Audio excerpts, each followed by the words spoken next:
Welcome to Jake's Happy Nostalgia Show, the podcast where nostalgia comes alive. Since July of 2021, Jake and his friends have interviewed professionals in the worlds of acting, directing, writing, puppeteering, and many more. Who will they be chatting with in this week's interview? Find out in this Jake's Happy Nostalgia Show episode. Hey everybody, and welcome to another episode of Jake's Happy Nostalgia Show, where nostalgia comes alive. I am one of your co-hosts, Chris Bixby, and with me today, as always, our other co-host, Matt Bingel, and our host, Jake Deffinbaugh. How are you both? Good. Doing great. How about you, Chris? Very good. Very good.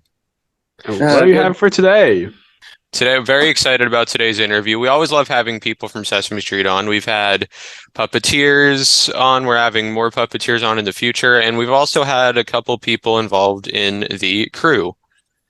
And today we have someone who used to be a writer for Sesame Street from 1970 to 2015. And we're here to talk about that, as well as her work writing for people with disabilities. We'll be talking about a lot of different things with her, Emily Perl Kingsley. Emily, how are you? I'm fine, thanks. Nice to be with you. Happy to have you here. Yes. So Thank you. to start this off, we know who you are, but for those who don't, would you care to introduce yourself a bit? Sure. As you say, my name is Emily Perl Kingsley. I live in Westchester County, New York.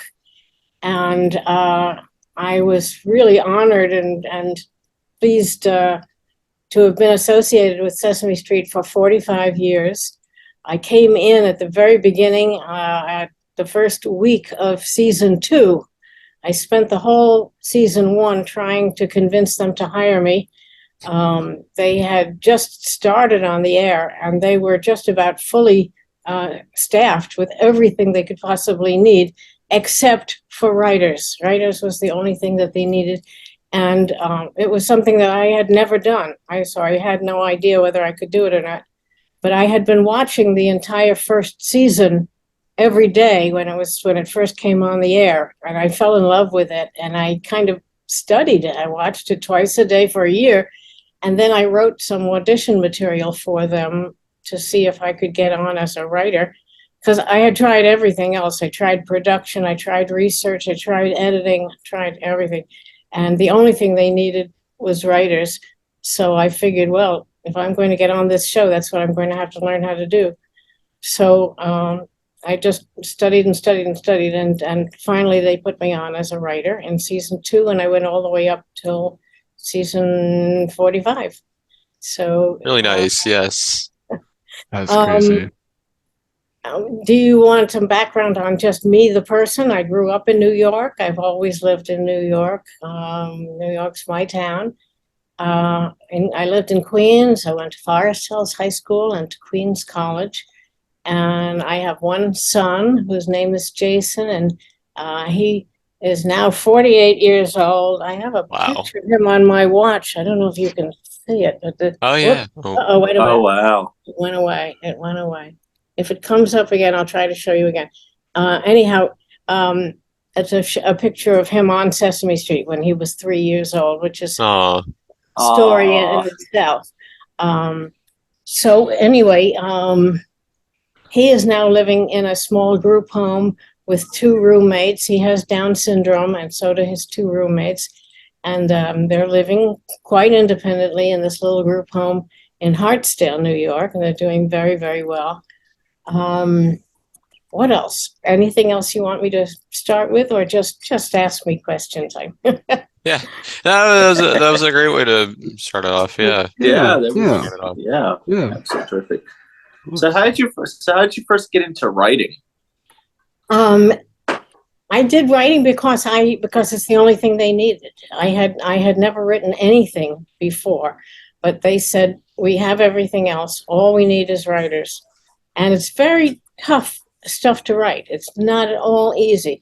You have, at that time, particularly in season 2, it was a 1-hour show made up of little segments. So you had to write little segments that were no more than 3 minutes long. They had to teach something according to the very specific curriculum that they gave you.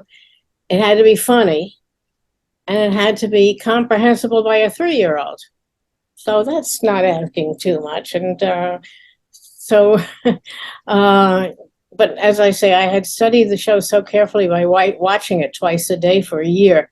So I pretty much knew what they were looking for. In those days, they would be responsible for a whole show yourself. So they would give you show number, whatever the number was. My first show was number 135. And the curriculum sheet that they would give you would tell you in detail all of the things you were responsible for teaching the kids in that 1-hour show. So, for example, as you probably know, there was always a letter of the day. So the curriculum sheet would assign you what your letter of the day. If you were assigned letter W, you had to write a piece for the letter W. Your number of the day was number 9 or whatever. It would tell you the reason they gave you these curriculum sheets were so that the curriculum would get spread over all of the shows, and you wouldn't have 120 shows all doing the letter W. You would have, it'd spread them around, and all of the letters and all of the numbers would get covered. In addition, you would have things like your relational concept of things like up, down, in, out, near, far, heavy, light, and all of those would get assigned as well, and you would get one, and that would be the one that you were responsible for. Now, supposing, and then the whole sheet, there were a whole lot of these things, and when some of the segments of the show were already existing cartoons or live action films or animation or puppet pieces, which would teach to those curriculum items. When you wrote the stuff that was going to take place on the street and added it to those, it would come to 1 hour, and you would have a 1-hour show. Mm-hmm. Now, supposing you woke up that morning and you started to write your show, and you had been assigned the letter W, but you had a terrific idea for the letter M. And you'd say, oh my God, I don't feel like writing for W. I don't have any ideas for W. So you were permitted to call the other writers and say, hey, does anybody have an M assigned? Because I have a good idea for M, and I'll switch with you. You could take my W, and I will take your M, and I will go and write it. Or you could go to the producer or to the head writer and make some kind of negotiation that I have this excellent idea for the letter M, but I've been given the W. So you could either hold off the W for some other time, or, as I say, you can switch with somebody else so that you can get the thing that you want to write about. It was pretty complicated and didn't always come out exactly the way you wanted it to. But if your idea for the letter M was good enough, they would say, okay, go ahead, we'll do your letter M bit, and we'll hold off on the W for some other time. And multiply that by all of the different curriculum items and topics that they taught. In those days, there were still a lot of curriculum items, and as the show grew over the years and became more sophisticated, and we had more and more research input, we kept adding on more curriculum items to write about, and it became, more and more involved in what you were allowed to write for. Does that answer your question? Yeah. Yeah, of course. Definitely. Of course. Definitely. Yeah, and we would have writers' meetings. We would have writers' meetings about, either once a week or once every 2 weeks or so on. And so at that time, there were, I don't know, about 10 writers, something like that. And we would sit down and help each other. We would, just bounce ideas off each other. Or you could say, please help me. I've been given the letter W and I don't have a single idea for W. Can anybody help me? And the other writers would have input and suggestions and so on. And it was a very collaborative kind of operation, and we would help each other. It was always lots of fun, very supportive, wonderful people who were very, very creative, obviously. So that's how it worked.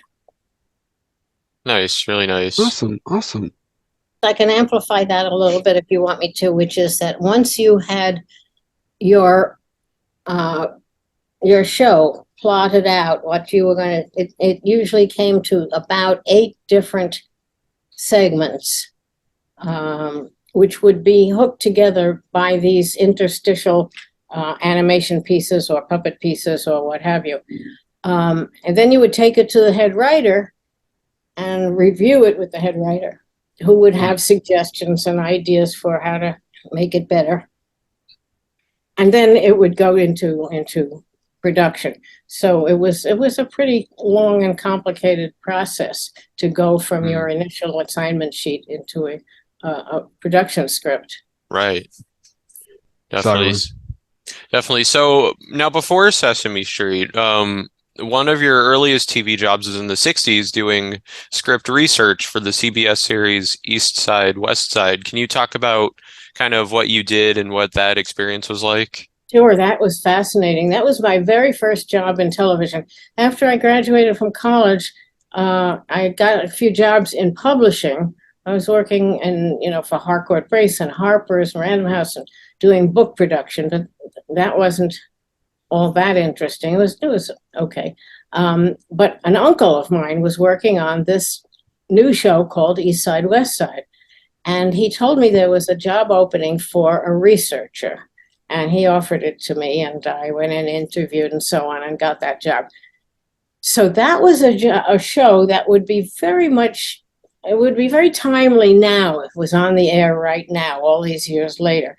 It was a very gritty inner city crime show. It was the head character was played by George C. Scott, and he was a social worker in the city doing all kinds of social problems, family problems, community problems, sort of like a Law and Order in a way, without as much murder. And so I had several assignments on that show. I would review the first draft of the scripts for accuracy, just to make sure that everything in it was correct. Not only typos and stuff like that, but for example, the writers would come to me and they say, I'm doing a show about people who are on welfare. If I have a woman on welfare with 3 kids of certain age and they live in the projects, how much welfare money would she be assigned? How much of it would go for rent? How much of it was supposed to go for food and so on? So I had to make sure that the script was accurate in those kinds of details so that the show would be realistic. So I was running around to the welfare department and down to the city and down to all kinds of, to research all kinds of, we didn't have Google. We didn't have computers. Right, yeah. There were no computers whatsoever. Every script was typed up on a mimeograph machine, and the corrections were made with this horrible blue liquid, which you'd have to stick on the thing. And so it was pretty much of a nightmare just to produce a script at all. So I was doing script research and correcting the scripts, as they say, and also I was the person who was combing the newspapers every day to find ideas for new possibilities for script content, for story ideas. Oh, wow. Yeah. So, for example, there was a story one day about a woman who was about to be exported. What's the word? She was from the Middle East somewhere, and they were going to send her back for some kind of a small infraction, but she had a small child, and they were not going to send the child, and so it was source material for something that ultimately became one of the episodes in this series. So I worked on that series. It didn't last very long, unfortunately, because it was a great show. Wonderful show, very intelligent, beautifully written, and George C. Scott, of course, was a fabulous actor. The reason it got canceled was in 1963. It only ran for 23 episodes because it was the first show with a racially integrated cast. Okay. Fabulous actor Cicely Tyson. She was like the social worker's office manager or his partner or his, not his secretary, but she had a pretty important part. And there were 7 states in the South of America that refused to air this show on CBS. Oh, that's unfortunate. Because it was racially integrated at that time. And so CBS made the painful decision to cancel it after 23 episodes because they couldn't afford to run a show that wasn't going to the whole country. It was a fabulous show. If it went on the air today, it would be right up there. It was very, very realistic and. Oh yeah, definitely. I think a show like that would definitely do well absolutely. now. Sometimes you can find it on YouTube, or there was a show once on that was called Brilliant but Cancelled, and they ran the East Side West Side episodes, and I had a chance to see them, and boy, did they hold up well. They held up beautifully even after all of these years. So anyway, that's where I started. So that's where I got a lot of introduction to research and, looking for things and incorporating things into scripts and stuff like that. That's cool. Yeah, I'll have to check it out. Thanks for letting me know it's on YouTube. Yeah. Everything's on YouTube. Awesome. Yeah, pretty much. Yeah, nowadays. Yeah, you should be able Pretty to. much. You should be able to find it on YouTube. Yeah. Yeah. Mm-hmm. They're very, very great Yeah. to watch it. I mean, it's check something. Yeah. So what was it like being and working with the Sesame Street cast and crew for the first time? It was thrilling. It was absolutely thrilling because I had a love affair from afar with these characters. I had been watching the show on the air for the first year, but I hadn't met anybody. And finally, when they let me write, they let me write 2 audition pieces, an Ernie and Bert piece and a Kermit the Frog piece. Oh. And it turned out that those 2 audition pieces were just fine, didn't need any work. They could go right on as they were. Wow. So I guess all that studying that I did that whole year when I was watching every day paid off. And then the very first time I ever walked into the studio, my 2 little audition pieces were being performed by Jim Henson and Frank Oz. And oh my God, it was sort of like God and other God, it was. Yeah, I can imagine. Incredible.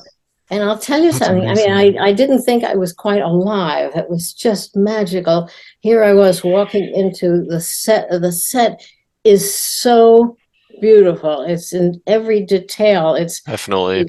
Oh, yes. so in every minute aspect, it was so real. And in those days, it was set on an inner city street, and it looked like an inner city street. There was garbage around and newspapers and leaves falling on it. And it was so utterly real that it took your breath away.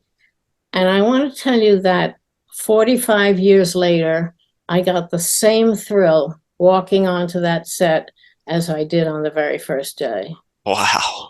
Yeah. Oh, That is That is amazing. Magical. that is magical. amazing. That is amazing. So, here's an interesting question. Do you have like a favorite Sesame Street Muppet or human character? I love Grover. Oh yeah. Nice. Grover, he's Yeah. he's funny. Grover. And He's Grover awesome. was Frank Oz, and he's such a spectacular puppeteer. And Grover was wonderful with children.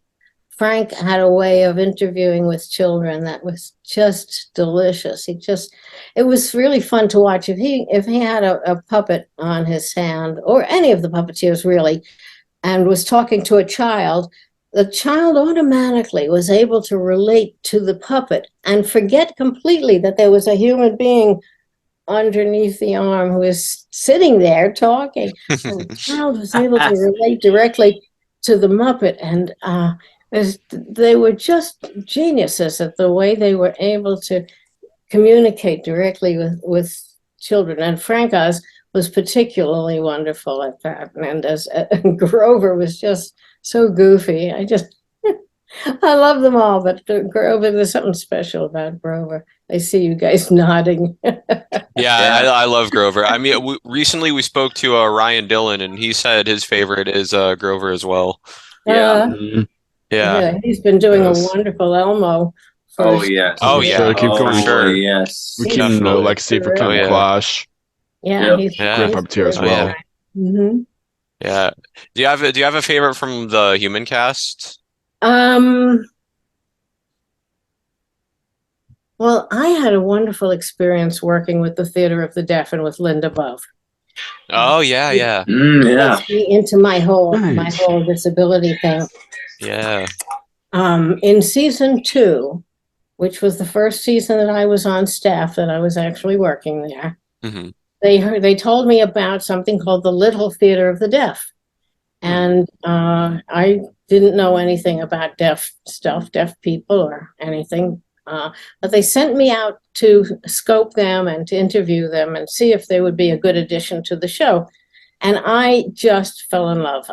They were so wonderful and imaginative and silly and funny. And so I started writing material for them for the show, for Sesame Street, segments using the Little Theater of the Deaf. In those days, they were building things. They did a bit called "This is the House That Jack Built," and it was really very, very charming.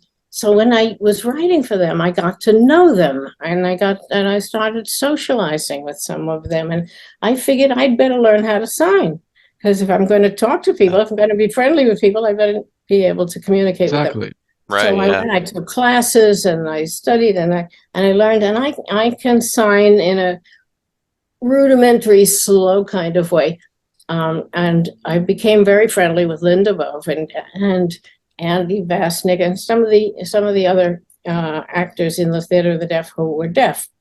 So that went on for several years, and I was always the person that they called in whenever they wanted to do deaf stuff. They decided to use Linda Bove as a regular cast member, and so they wanted to write segments for her. There's 2 kinds of segments for her. Number 1, deaf segments. I mean, segments which would give kids information. How do you wake up in the morning if you can't hear an alarm clock? How do you know when there's somebody at your door if you can't hear a doorbell? Things that kids might never have thought of, but is really, really interesting. So I was writing for the deaf actors on the show. Around that time, my own son got born. He was born in 1974. So I had been on the show 2.5 years, and my son was born with Down syndrome. So in the time that I had been working with the people who were deaf, I became somewhat politicized about some of the problems and obstacles that deaf people face in the world. Mm-hmm. Some of the bigotry and exclusions that they experience because of their disability. And so this is deaf power. So I already had a certain amount of training, in a way, of thinking about what happens when you're dealing with somebody who has a disability. And here's my own baby, just born, and he's born with Down syndrome. And they tell me, the doctors told me when he was born, that he'd never do anything. He would never be able to read. He'd never be able to write. He'd never be a miracle if he could walk and talk. And so we started out, my husband and I started out with the worst possible prognosis for this little child. But I already had a little bit of training from my experience with the deaf folks about how you accommodate and how you make the world work for you if you have these challenges. So what happened was that within a very short time, about 3 years, my little son, Jason, who was 3, was starting to read. He was starting to, here he was in a very enriched Sesame Street environment, but he was starting to know his letters and putting them together into little words. And all the things that the experts and the doctors had told me were impossible by definition, was this kind of a child. And so he was breaking all the rules. So I went to the producers and I said, hey, I've got a kid who's 3 years old who's starting to do, curriculum. He's starting to do academic stuff. Could we put him on the show? I'm trying to get I have a lovely picture of him. There he is. Let's see if I can make it. Can you Oh, see that? yeah. Yeah. Oh wow! Oh, yeah. Wow. Oh, that is Yes. Isn't that adorable? He's 3 that years is adorable. old, Oh and he's wow! doing a bit with the Cookie Monster, Cookie Yeah. Monster. where Oh, he was doing D. Wow! The Cookie Monster showed him the letter D, and he said, "What does D start with?" And he said, "Doggy," and he's this little cute little thing. He says, "And what sound does a doggy make?" And Jason says, "Woof." It was very adorable. But the point is that out went a message to America that a kid with a real disability that everybody recognized could do these things that had been predicted he would never be able to do. Right. And the mail that we got was absolutely phenomenal. We got mail from people saying, I have a kid like that, and I never knew that my kid would be capable of doing this. I'm going to work harder with my child, and so on and so forth. And it was so successful. It started my whole career orientation. I went to the producers and I said, we got to incorporate this in the show because there are kids out there who are underserved and people aren't seeing their potential or aren't working with them or aren't, and sure enough, we started putting kids on the show, all kinds of kids. And I was writing for kids in wheelchairs and wheels and crutches and helmets and you name it. It became kind of the mainstay of my career, of what I was really concentrating. And if they had a celebrity with a disability, or if they had a topic with a disability that they wanted to address, they would call me in for that. That became my thing. It needs a while. yeah. So this is That's actually awesome. this is actually one of our later questions, but do you mind if I take this question, Jake? Yeah, yeah. Of So course. we actually had someone that you worked very closely with on Sesame Street, on Tara Schaefer. Oh, you did? Okay. Yes, yes. What was it? Mhm. What was it like working with her? Oh, she was a regular for about 9 years, and she was Yeah. fabulous. Now, Tara, as you know, had something called osteogenesis imperfecta, which Right. is brittle bone disease. You would look at her cross-eyed, she'd break a bone. She was always had casts on her arms or casts on her legs. And she was breaking bones right and left. But that's her challenge. That's her disability. And she had Yeah. a fabulous, upbeat, dynamic personality. And nothing was going to get her down. She did Exactly. wheelchair races, and she did ballet in her wheelchair with the Harlem School of Ballet. Did you see some of the wonderful segments that she did? Oh She yeah. was- Oh yeah. Yeah, Yeah, I've seen a sure. lot of them. Yeah. She was a pistol. She was fantastic. She's She's Really I- was, I yeah. spoke to her not long ago. She's doing just fine. Oh Nice. yes. Oh, how Nice. wonderful. We Nice. have as well. We've kept in touch with her a bit after we interviewed Yes. her. That's wonderful. She's She is- really Even I nice. have, yeah. She's so amazing. Like I remember one day that Tara calls me a little bro. Oh, Yeah, she really is. She's the sweetest. she's really sweet. Yeah, She's she was awesome. She absolutely is. terrific. And she was a mainstay and a regular on the show for many years. Yeah. Yeah. Yeah. Yes. Yeah. Glad about I that. did a 9 years. terrific bit once with Christopher Reeve. Do you remember Christopher Reeve? Yes. Yes. Yeah, I Yeah. think so. Yeah. Yes. He was Superman before he had his accident. Yeah. Mhm. That's right. He had a horseback riding accident where he fell Yeah, off a that's right. horse. Mhm. Yeah. And I wanted to do a couple of segments with him. He said to me when I went to interview him, he said that when he landed on his head from this horse, that if he had landed a quarter of an inch to the left, he would have walked away. And if he had landed a quarter of an inch to the right, he'd have been dead. He landed just at the place that made him a quadriplegic.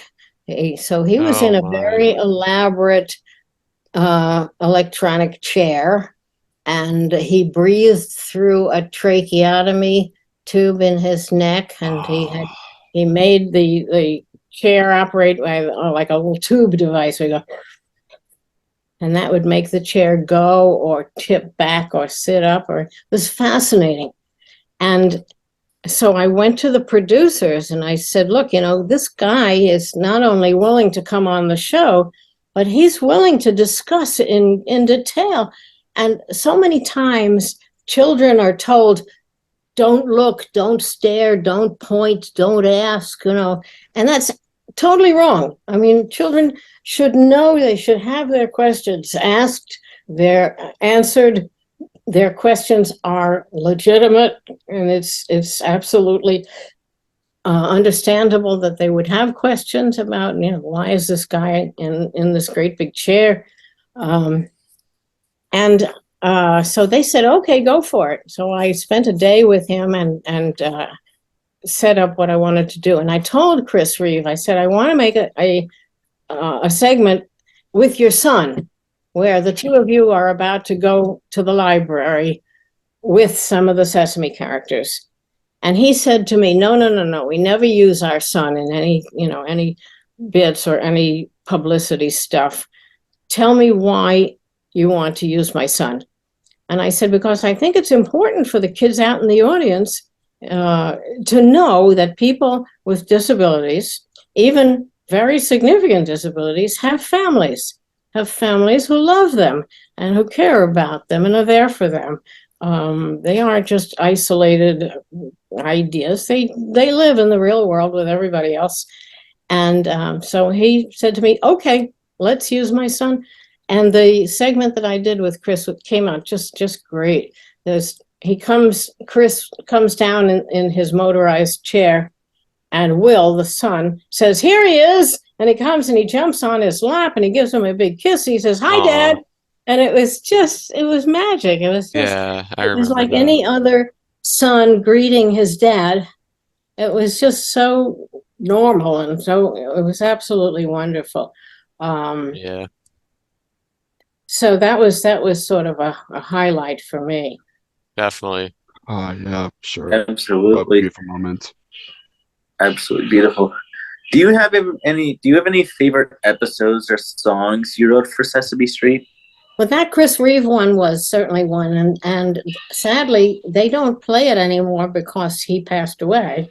Right. They're not allowed to do it. I did a show about a service dog. This was one I did kind of late in my career. I wrote a show about a dog named Brandeis who comes to Sesame Street looking for work. He's out of work and he wants a job. And he goes to the laundromat and he tries to get a job folding clothes, and he finds out that his paws are not well suited for that kind of work. So he doesn't get that job. Then he goes to Hooper's store, and they just need someone to sweep the floor. So he tries to sweep the floor, and he's not very good at that either. So he goes and he notices a real live dog who's being trained to be a service dog for people with disabilities. And he said, maybe I could do that. So then they go through an elaborate description of what this dog is going to have to learn in order to be a service dog for people with disabilities. How to guide them in a chair or help them up and down a curb or open a door or open a dresser drawer, all kinds. So we went in a lot of detail about a lot of the things.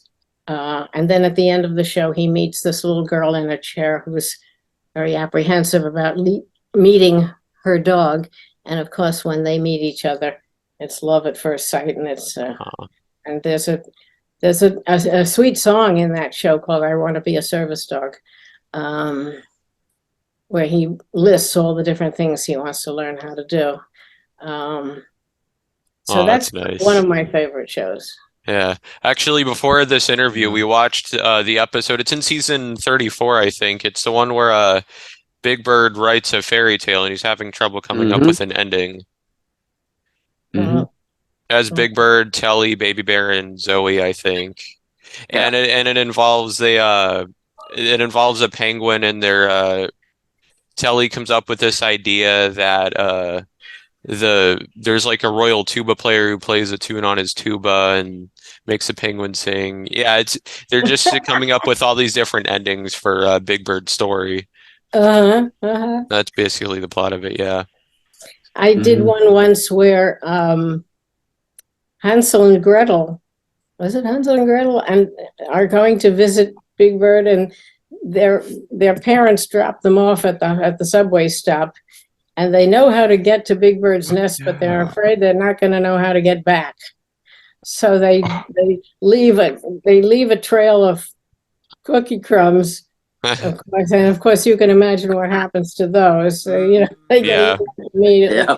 So then they go back and they try it again, and they're going to leave something that Cookie can't eat, and so they leave a trail of paper, and of course a wind comes up and blows the paper all over the place. And then they leave something that's heavier than paper, so they leave a trail of fish. So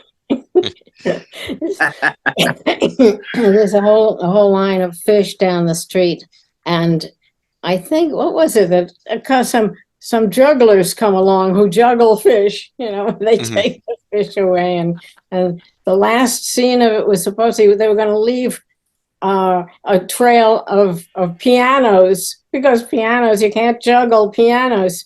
Right. So leave a whole row of pianos down the street to Big Bird's nest. And but by that time, they've been back and forth so many times that they learned it, that they memorized how to get back. Now they know it.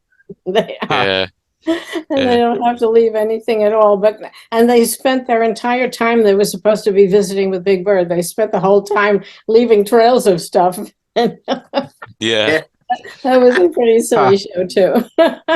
Yeah, one of my favorite songs that you wrote, which you actually wrote with your son Jason, I believe, "Count Me In." Yes, Yeah, love that song. I love that song. Good song. Very good song. Very good song. And they did a wonderful job with a film montage for that song, using with all kinds of different disabilities. That was wonderful. It is, I love writing songs. The songs were great fun.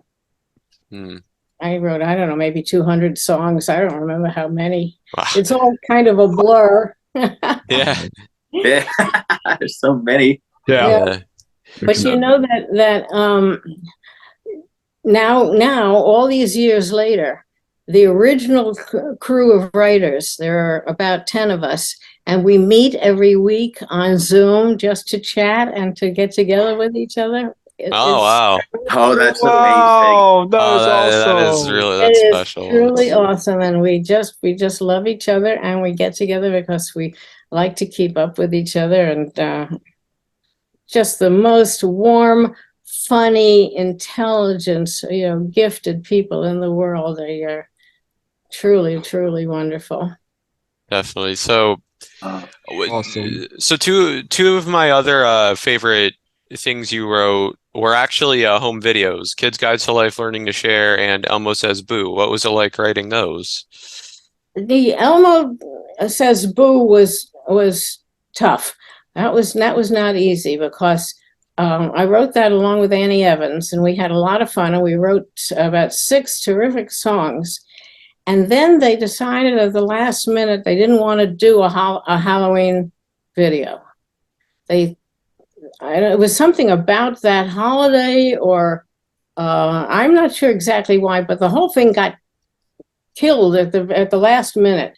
And they said, take out all references to Halloween. We had a segment there about picking out a costume. We had a segment about candy. We had a segment about trick or treat. We just covered the entire subject. And then they told us, take out all references to Halloween.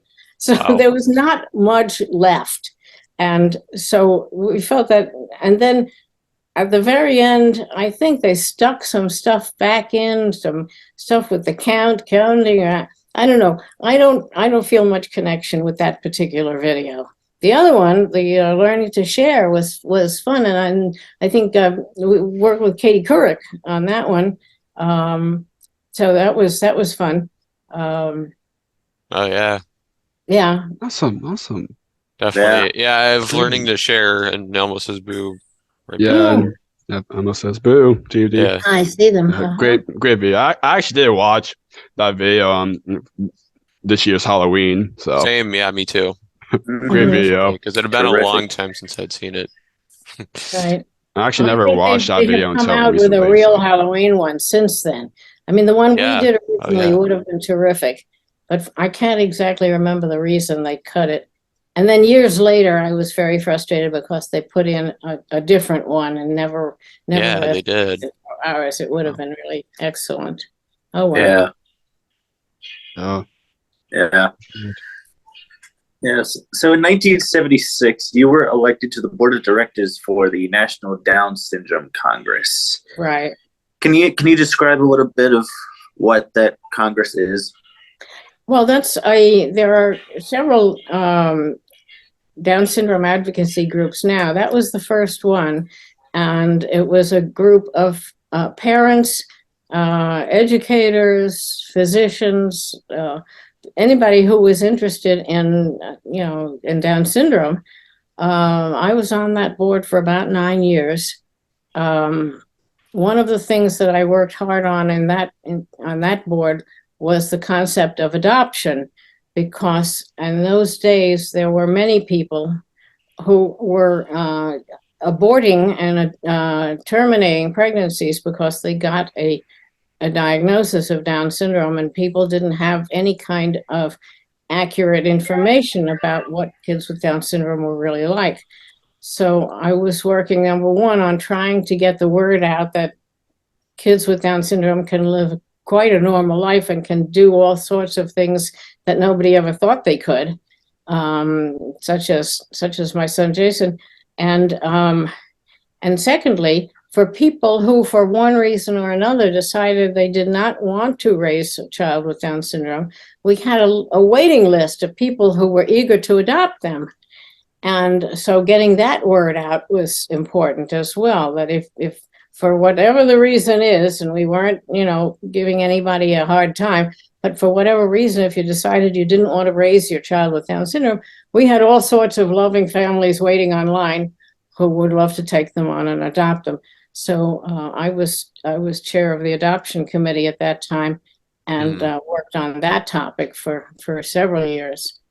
The other thing that I worked on while I was on the Down Syndrome Congress was the idea of getting people with disabilities into television commercials, because you never saw a person with a disability in a commercial. That's right. Yeah, it's true. And what people don't understand, this is so interesting, people with disabilities are America's largest minority by far.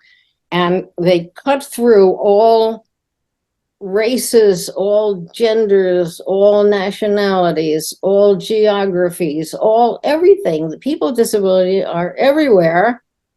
And they come together and make the largest minority group there is. They're larger than African Americans, they're larger than Asians, they're larger than Hispanics.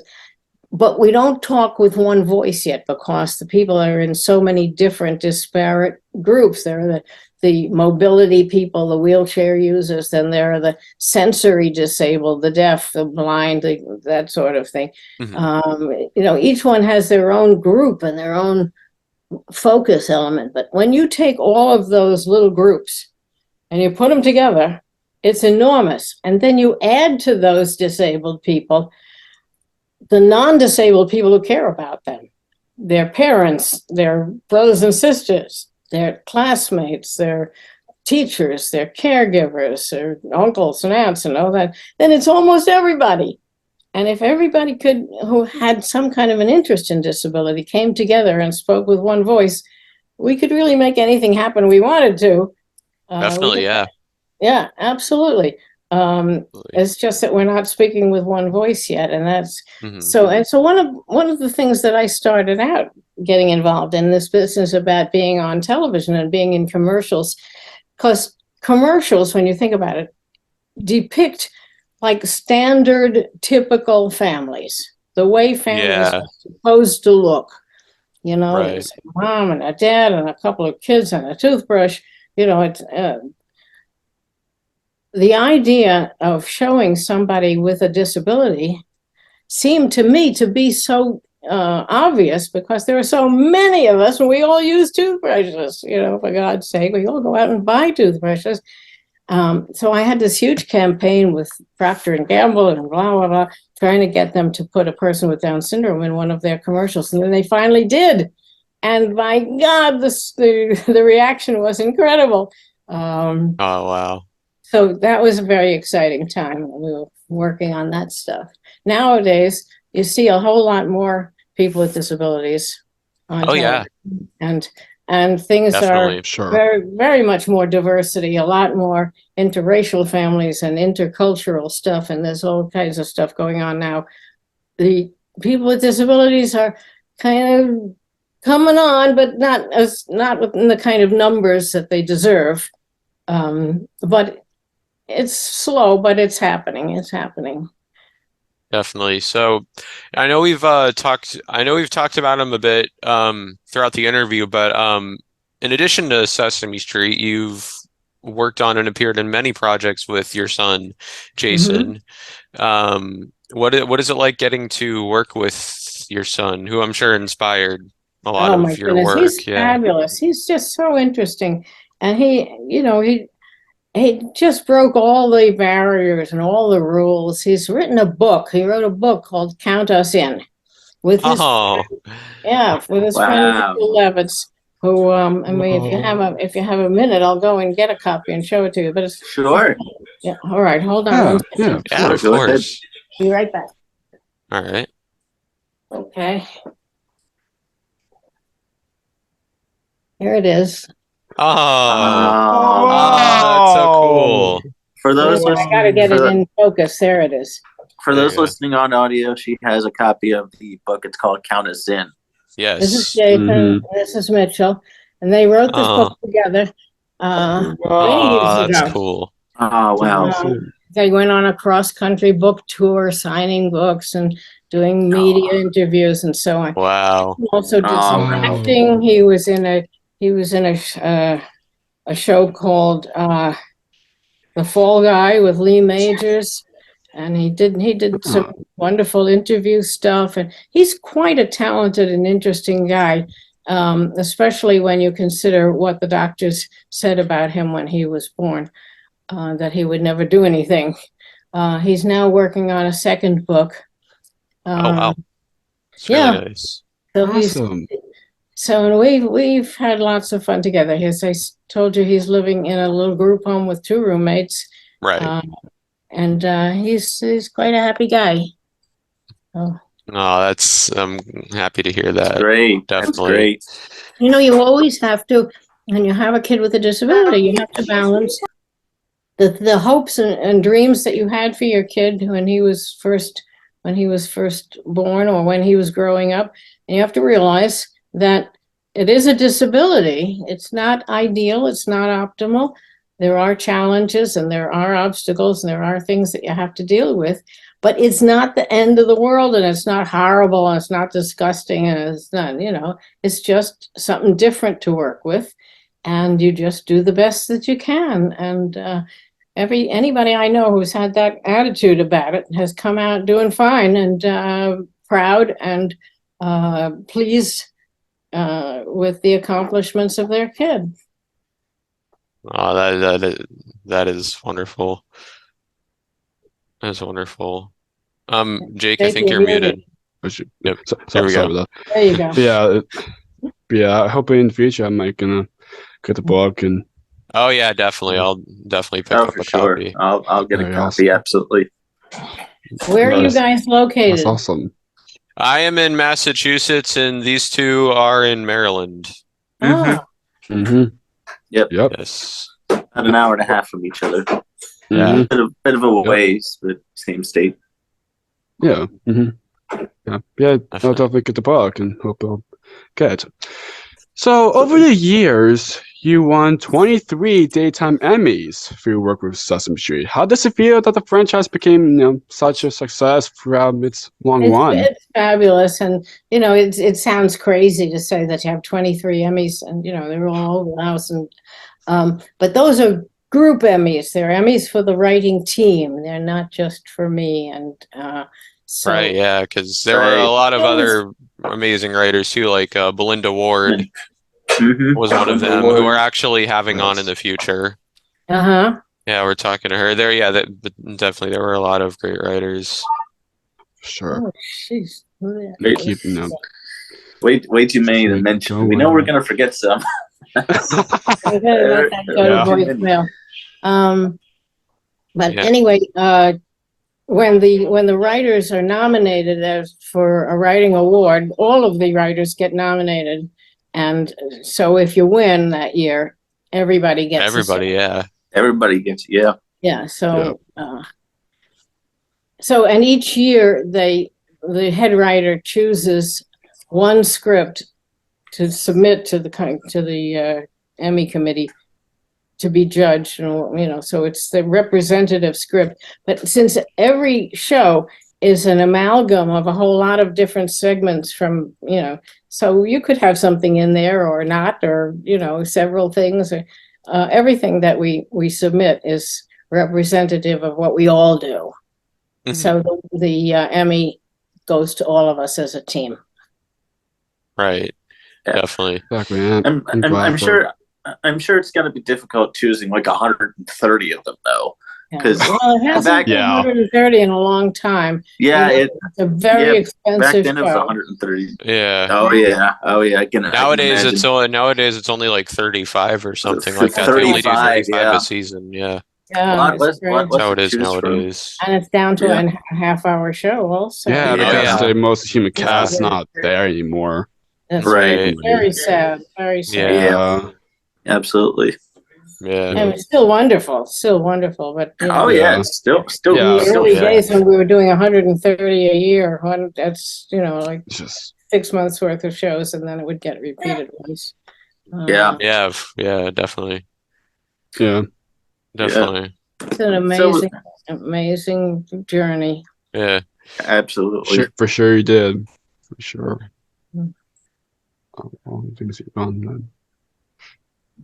So with such a diverse, inclusive show with Sesame Street, how important do you think diversity and inclusion are in media? And do you think there should be more of it these days? Absolutely. I mean, media should reflect what's around us, what's here all the time, and the idea. You think about the beginnings of the United States in the 1776, when people who were allowed to vote were white men who owned property. Those are the people who were allowed to vote. And it didn't occur to people that everybody else might have wanted to vote too. Besides, women didn't get a chance to vote until the 20th century. Right. Think about it. It's almost ridiculous when you think about it now, how we take for granted the entitlement of everybody to vote, and it's like that in everything else. Why would you leave any particular group out? Silly. So it's sad that it's such a difficult and painful journey to make, because the people who like the position that they have, those, let's say, white men who have property, felt the encroachment of other people on them, that their position was less stable if other people were allowed in. But heck, everybody is entitled. Everybody's created equal and entitled to participate. Why not? Exactly. My son has a disability, but he loves to vote, and he loves to study up on different candidates and decide who he's going to support and so on. He has 2 roommates. One of his roommates is African American.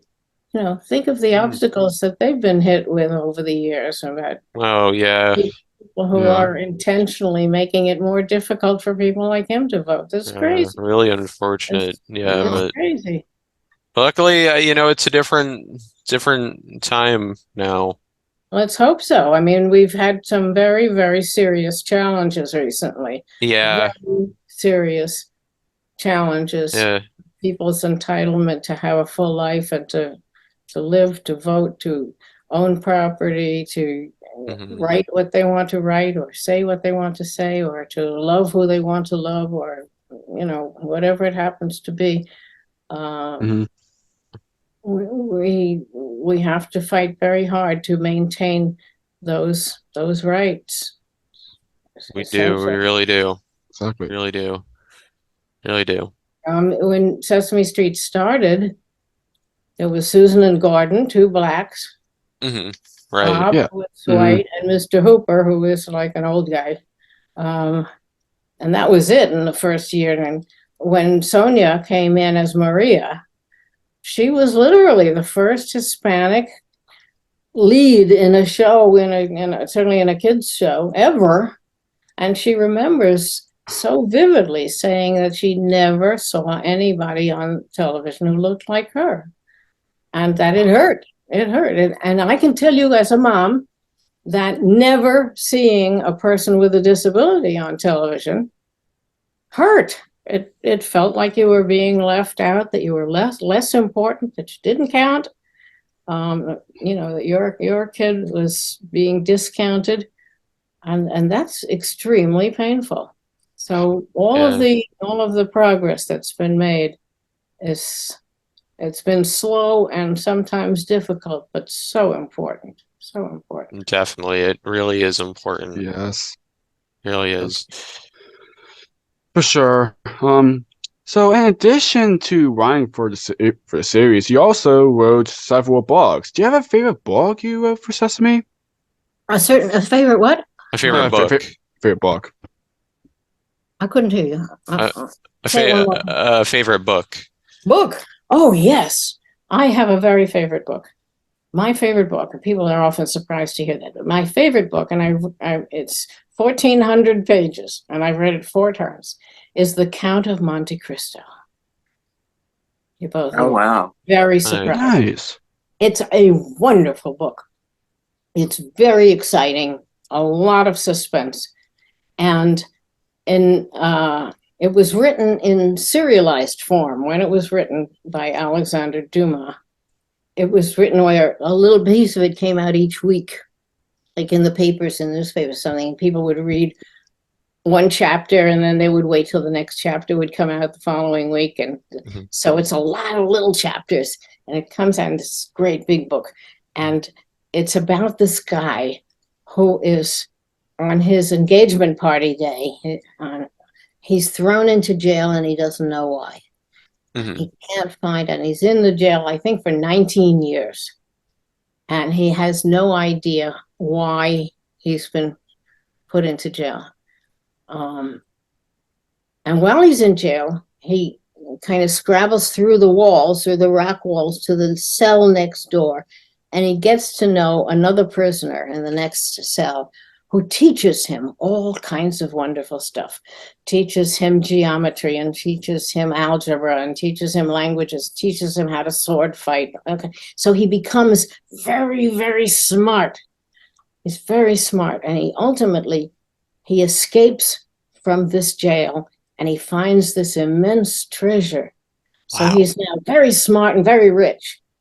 And the third element of this book, which is great, is revenge. So he decides to find out why these guys threw him into jail when he was a teenager. And he's going to get back at the 3 guys. And it's all political. It's all, it's fascinating. It's just, I'm making myself want to read it again for the 5th time.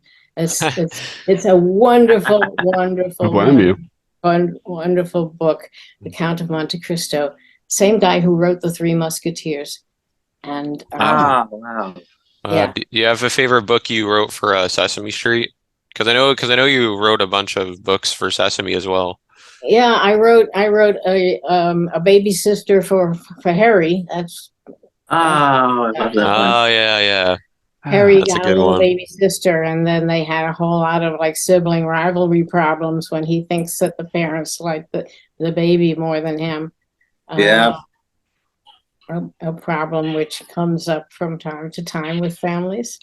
Um, Yeah. and I loved the book that I wrote called The Great Cookie Thief. The Great. Oh yeah, Nice. yeah. That was great fun. That's a good one. One that I don't know if I still have it, but one that I used to have as a kid that you wrote was a book called The Sesame Street Pet Show. Uh-huh. Yeah. That was mine. Yeah, I remember that being a Right. And then there fun was one book. called Everyone Makes Mistakes. Oh yeah. Little Yeah. Red Hen. It was fun. That's right. Yeah. Yeah, Mhm. definitely. So you mentioned earlier that you and some of the original writers get together on a Zoom, which honestly I think is very fascinating. I love that. Other than that, though, do you still keep in touch with anyone from Sesame Street? This afternoon, I had lunch with Sharon Lerner. Have you interviewed Sharon? No. No, we have No. not. Sharon was one of the people who was on the original team making up the curriculum before it even went on the air.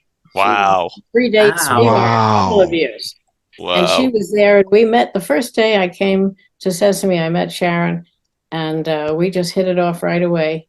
And here it is, all those years later. We had lunch together today.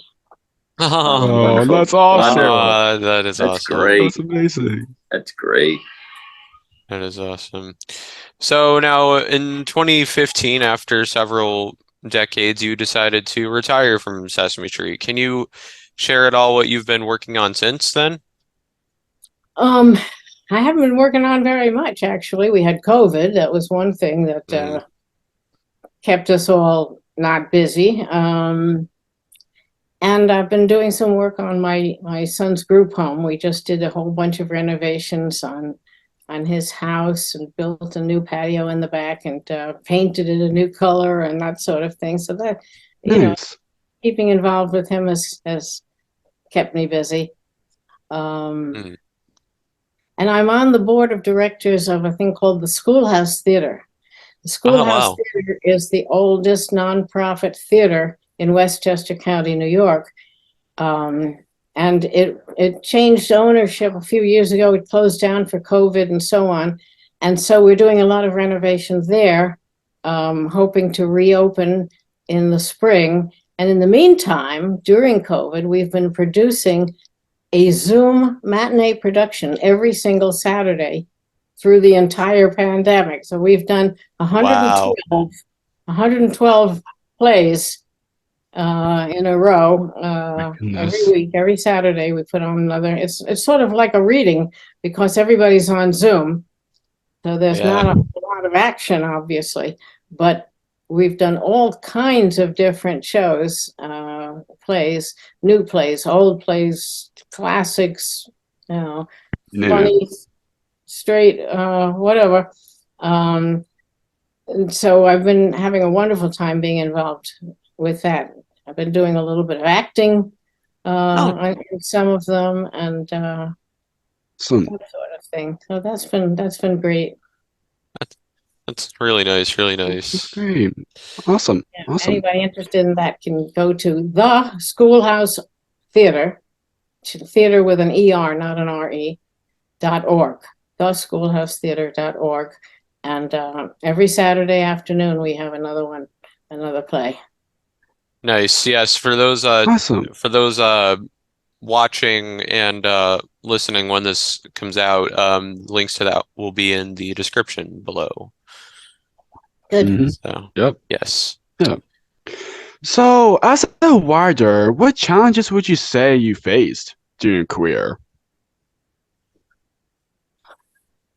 Well, the challenge of being a writer is, has been talked about and written about by many writers. The tyranny of the blank page is real. especially if you're on a deadline and you have to turn out a certain amount of material in a certain amount of time. In the beginning of Sesame Street, I was writing a script a week, which is just crazy. Just to think about it, it's just nowadays just impossible. But it's absolutely true that to start with a blank piece of paper and say, I have to come up with something that teaches, that's funny, that appeals to kids, and that I can be proud of week after week after week is very daunting. It's very daunting. It's not the kind of thing that you wake up in the morning and you say, oh, I think I'll write a comedy show for children today. It doesn't work that way. So it's very, very difficult work, but very, very gratifying. Oh my God, there they go again. I should have just simply turned this. Let me just turn this off. I can't take your call now. Can you call me back in a little while? Yes, who is this? Oh, hi, Henry. Yeah, all right. I'm on a Zoom program. I'm on an interview, so call me later.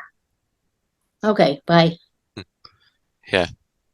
This is a call out too, so. Oh. That's fine. We're close to wrapping up anyway. Oh, okay. I'm sorry.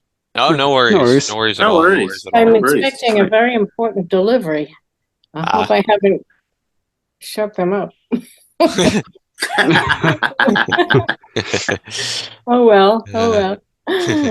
Anyway, I figured we could kind of wing it. So, what piece of advice would you give to anyone who wants to get into writing? Just keep writing. Just keep writing. Right.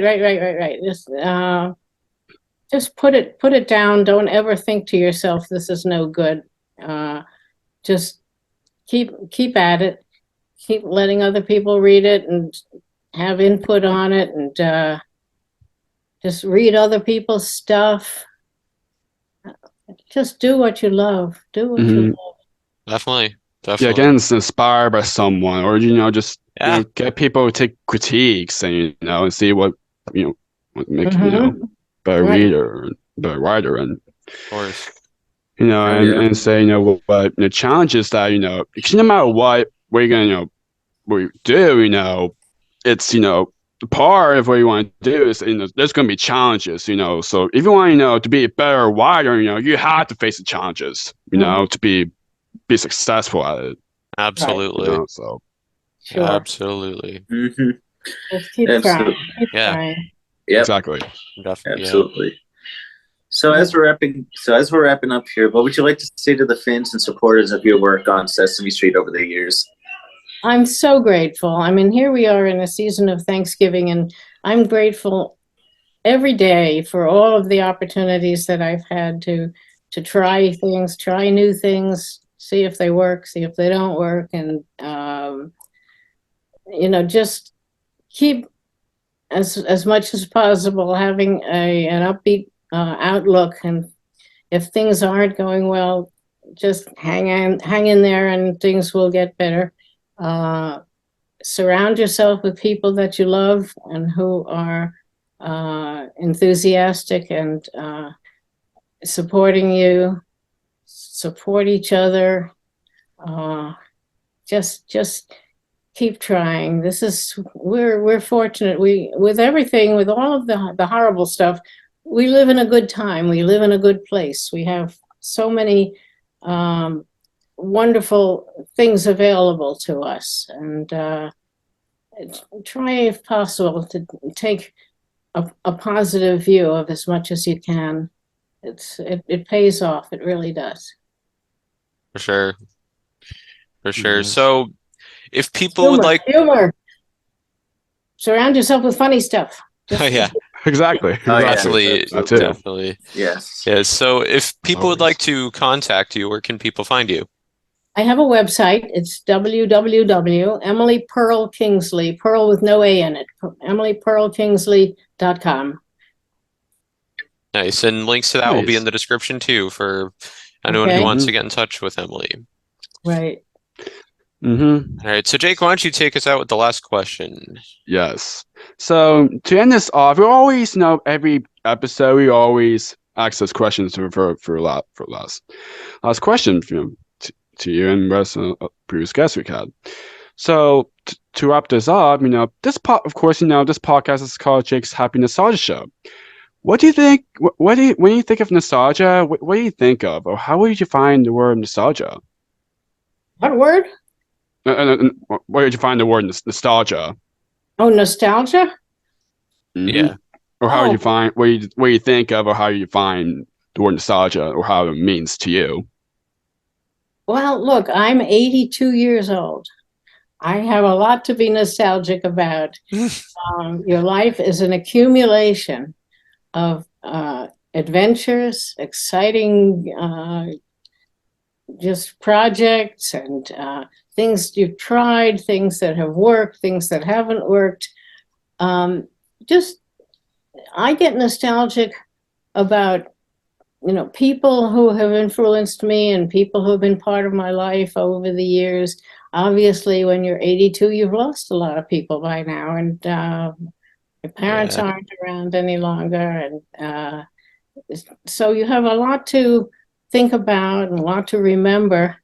And as much as you can, try to treasure the memories and the things that people have taught you and the things that have enhanced your life over the years, all the things that have made your life better and ways in which you've made life better for others can keep you going, can just, none of us know how long we're going to be around, but what you can do is try to make every minute count and every Exactly. experience that you have make as important and as meaningful as possible. Don't waste time.